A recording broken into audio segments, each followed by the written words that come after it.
Come on. Just... Come on, do the thing. Just do the... Oh, hey. Sorry.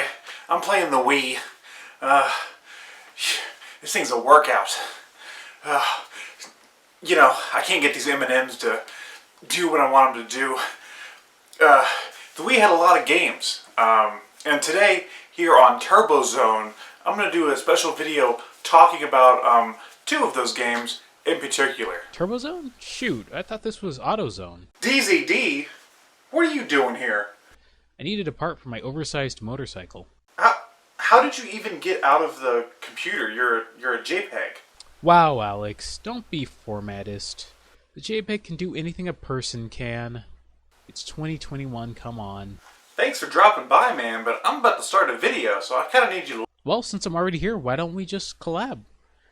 Aren't you about to talk about No More Heroes? How did you know that? I read the script already. Well, I guess you're sticking around. Get ready for the top 10 No More Heroes bosses. Fucking M&Ms. You want to try?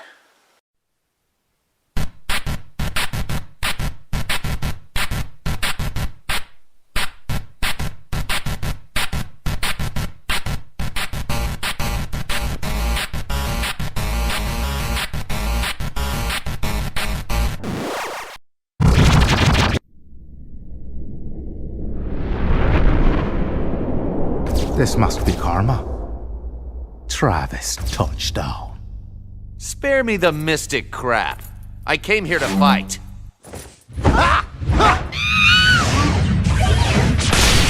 At number 10, we have Nathan Copeland, this cultist leader type rapper dude. I mean, the guy starts the fight, and he throws two chicks at you immediately. He has this big boombox that turns into like these two giant robotic arms. The dude is just a total badass, per se, and he's pretty excited to fight Travis. One of the earlier fights in No More Heroes 2, the fight is littered with traps all throughout Nathan's hotel room that will inevitably hurt you at some point. And the fact that you end the fight by cutting him in half. To start this road of fury, the road of vengeance that Travis is on, really makes this boss stand out. Nathan Copeland is definitely a treat, and I always look forward to cutting him in half whenever I start playing No More Heroes 2. Deliverance!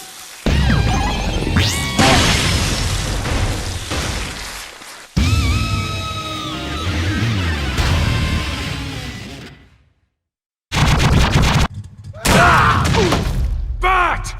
There you are! Travis! Took you long enough! At number 9, we have Jasper Bat Jr. That's right, the final boss of Desperate Struggle. The man who took over Santa Destroy, killed Travis's best friend Bishop as revenge for him killing his family in the very first game. You know the two CEOs from Pizza Butt? Now retconned to be Pizza Bat, that you assassinate in the side missions, really clever. Really clever, Suda. So Jasper's on the list for two main reasons. Clever character with a unexpected backstory, he's like a lawful evil Batman. And a pretty challenging boss fight to boot. The real kickin' theme. His first form is pretty easy, you watch out for his laser battering attacks, and swing when he charges. Win the struggles and knock him down. Wail on him till he reaches the next level of the fight. Pretty easy. This time he merely charges at you again. The struggle and cut him down. The second phase is a bit more challenging. He roids up into his super form and shoots laser bats at you when you're far away. When you're close, he'll either attempt to use grapples, the Mega Punch, or just a basic combination. Later Bat will instant transmission around the room and punch at you during each teleport. If you don't get the timing right for this, it can be pretty tough, especially on the harder difficulties. Also, stay away from the window. Just stay away. As for his third phase, the main reason why he's kind of low on the list, yeah, it's pretty ridiculous. He turns into a Thanksgiving Day parade balloon, and you swing at his nose till he dies. Jasper Bat Jr. is a pretty fun wrap-up to the middle-of-the-road assassin roster in Desperate Struggle.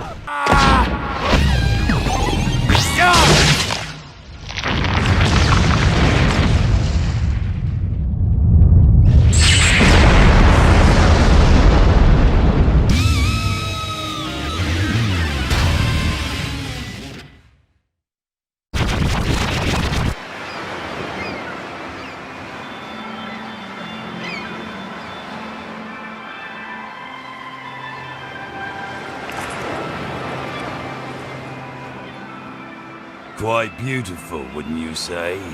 Paid for with the lives of many.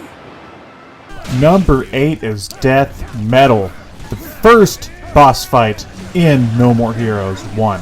Death Metal, not only does he have an awesome, like, rocker, like, heavy metal looking design with the tattoos, the red hair, and the piercings going up his face, he also has a badass giant sword.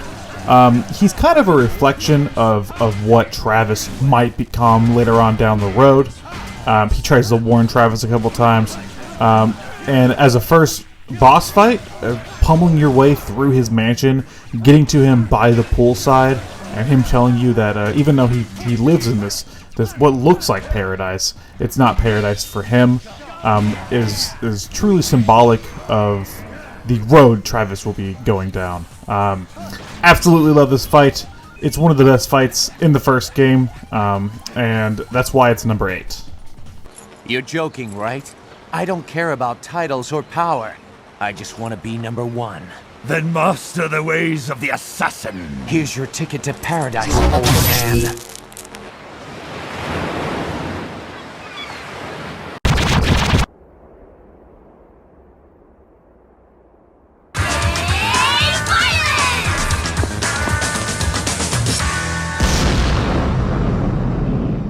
After this, I'm gonna touch you down! Big man on campus himself, Charlie McDonald, a pro footballer that battles Travis with his cheerleaders. You know, I always thought that Charlie was just kind of the idealized version of Titus from FF10. You know, the true son that Jecht always wanted. It's like, you know, that expectations versus reality meme. Anyways, Charlie and his girls hop into their own giant mech to do battle with our protagonist, who in turn enters his own mech and does battle. Fight itself is pretty standard. You attack, dodge Charlie's attacks, use your special move on him, and then just wash, rinse, repeat till his health's gone. Though not the most engaging fight, the theme that plays throughout it is straight out of like a 1950s B-movie, with the theremin sounds and everything. Presentation-wise, I think Charlie's fight is probably one of the more entertaining ones in Desperate Struggle, but I think it failed to deliver gameplay-wise.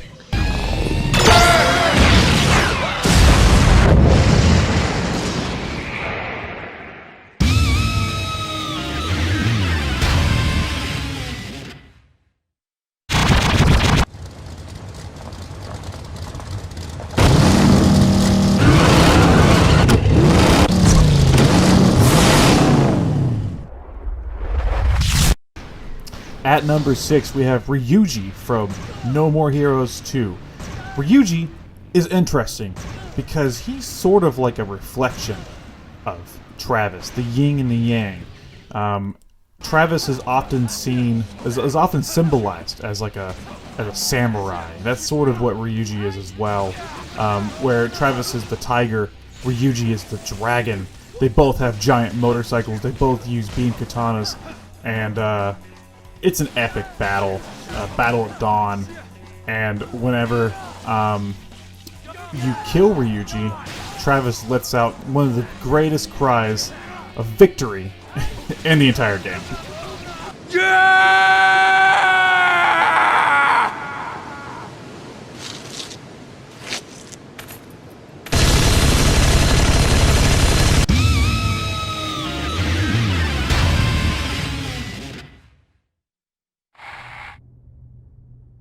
It's finally over. Can't a guy get some privacy? At least when he's taking a dump? I'm afraid not. So at number 5, we got the brother of Travis himself, Henry Cooldown. The foil to Travis in style, personality, and everything else. It appears after you get all the Tsubaki models of beam katanas. Henry will intervene the attempted assassination of Travis and challenge him to a duel. The fight itself isn't too amazing. You avoid his unblockable special attacks, one of them being an instant kill move, mind you. Block his basic attacks, usual MO.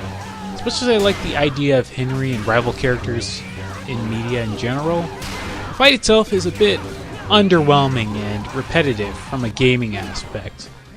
But I do really enjoy his inclusion into the narrative. Henry himself has been a bit underutilized after the second game. Here's hoping after No More Heroes 3 he'll appear in a spin-off of his own. That if he hasn't died in the Travis Strikes Again DLC. I wouldn't know, I haven't played it. Let's go!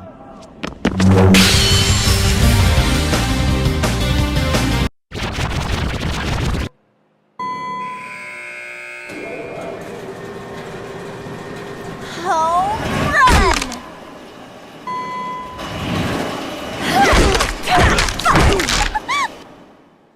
This is insane! Number 4, Bad Girl. She is sadistic, she is hateful, and she will not give up. Bad Girl is located underneath the Santa Destroy Stadium.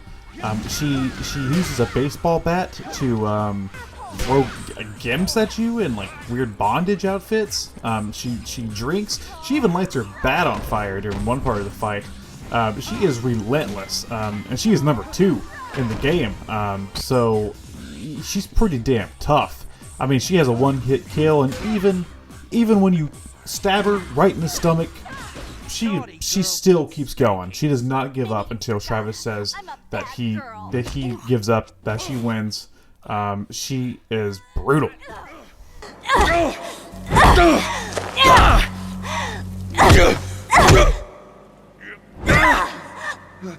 I won't lose. I will never lose. I give up. You win. Yes, I've won.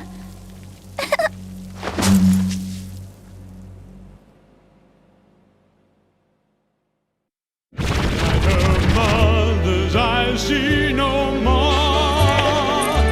When the wind blows, a virgin child's gone. Sing a song, such a pretty melody never heard before. Alright, now we're talking. One of the most memorable battles in the early parts of the first game. Number 9 himself, Dr. Peace. At first glance, there isn't really much to this guy.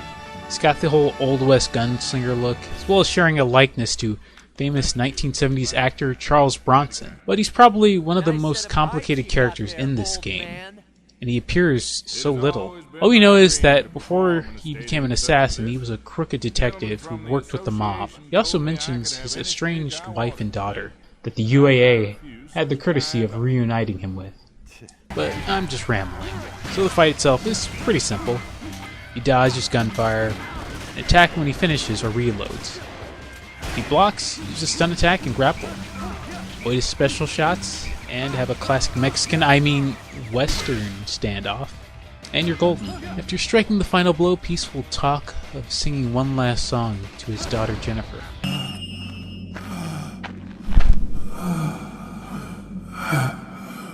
Next song I sing, I know my daughter will love. Won't you, darling? Better practice my rap. Rap with me, Jennifer. One that she'll surely love before finally passing. Now, there's been a long-running theory that Bad Girl was Dr. Peace's daughter Jennifer, but that's been easily debunked once you look at her in-game card, revealing her actual name is Charlotte. Plus, her real father is later revealed to be Sejiki Birkin, or Badman from Travis Strikes Again. That said, instead of a No More Heroes 4, I'd love to see some spin-off series based on the different characters within the No More Heroes universe. And Dr. Peace is not only deserving of this treatment, but also being number 3 on this list. It's open mic night in hell, old man. Sing all you want down there.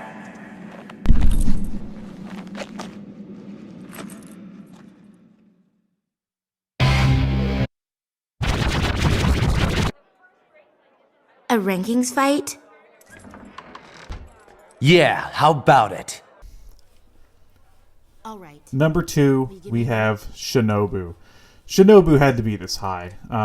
From this point on in the franchise, Shinobu becomes a staple in both the second game and Travis Strikes Again. Shinobu is present, and she's very interesting. She's one of the few characters that Travis actually spares. Cuts off her hand, but spares her, and she returns the favor by treating Travis as sort of a mentor. She's this badass shinobi, Shinobu, character with a big afro and a katana. But even though she's a young girl, she's no slouch. Her boss fight is pretty epic. And whenever you get to actually play as her in the second game, it's fucking awesome. So I can't wait to see more Shinobu Jacobs in the third game. I'm sure she'll be there. But on this list, her boss fight is number 2.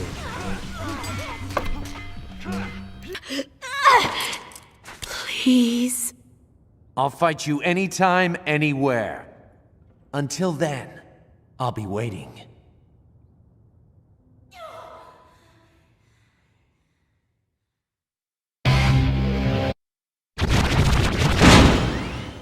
Oh, man. I thought I wouldn't make it here on time. Had to take care of some customers that filed complaints. My apologies. And at number 1, probably have one of the most memorable boss fights in the first game, if not the entire series. Destroyment. First appearing in No More Heroes as a mild-mannered postal worker who cheap shots Travis with a laser beam, revealing himself as his alter ego, Destroyment. Then offers to shake hands as a sign of sportsmanship before unleashing a Destroy Spark as another form of trickery. We already have a good idea of what this character is all about, only just a few minutes of cutscene. A cowardly, unhinged man who hides behind a calm, collected mask. He also has a clear subversion of the superhero secret identity trope going on. Unassuming individual who's really a cold-blooded cosplay murderer. The fight itself is pretty good. Destroyman telegraphs his attacks, so avoiding them isn't that hard. Eventually, he'll hoist himself up with a rope pulley and takes to the air. Destroy the right fuse box and he'll fall back down to Earth. Eventually, he'll try attack you with his strongest attack, the Destroy Buster, which is easily blocked by random objects in the area. If this game was made with the Source engine, Travis would be boned. Destroy Man is a wonderful example of great storytelling in gaming, and perfect representation of this series' deeper meanings of violence being glorified in media. How those we consider to be heroes are no better than we are. While the gameplay may be average, Suda51's No More Heroes series will always be an underrated classic, and Destroy Man is just a great example of that. Help me! Please! What is this I hear from a 7th ranked killer? Whatever. It's over anyway. Please! Help me! There you go!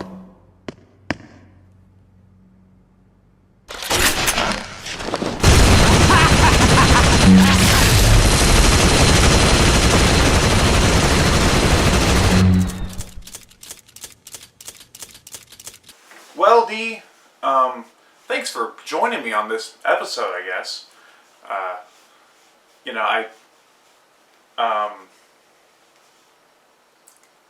I just realized I never had you record any dialogue for this part. So that could be a problem.